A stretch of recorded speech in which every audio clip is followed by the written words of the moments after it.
I've been sharing with you all how God is separating the wheat from the tare. And then I heard a very powerful revelation by Prophetess Maddie. And she spoke about how, and I've also said that the story of the bride and the bridegroom just keeps coming back with the 10 virgins.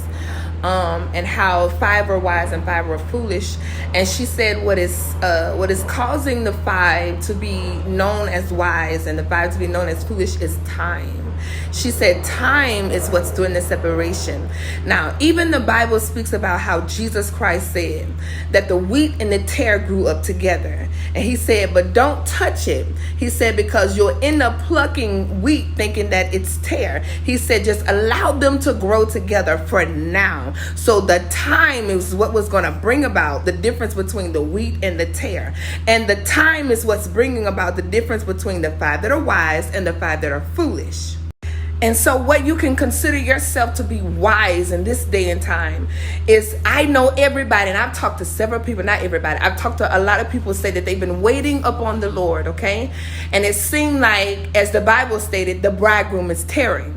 It seemed like Jesus is taking a long time because there's some promises that God has made you this year, and we're in the last quarter, and it's in your flesh want to say, okay, how can God do this in this short period of time? Your flesh wants to say, God made me a promise and it doesn't look like it's coming to pass. That's your flesh want to tell you that. But what's going to make you wise in this season is those who remain faithful and steadfast, those who remain planted and rooted, those who remain in Christ is what's going to make you wise. And those that are going to be labeled as foolish is those who stopped praying, stopped believing, got weary in well-doing, those who didn't finish the race, those who set out of the race.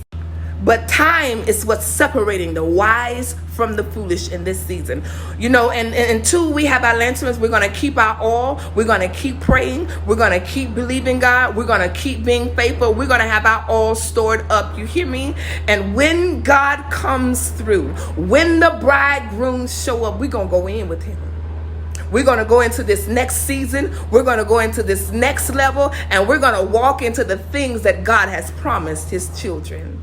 I believe it with all of my heart. I want you to be encouraged. Store up that oil. Stay faithful. Stay rooted. Stay planted. Wait upon the Lord. He's going to renew our strength. He's going to do just what he said. The Lord will cause these things that he has promised to come to pass.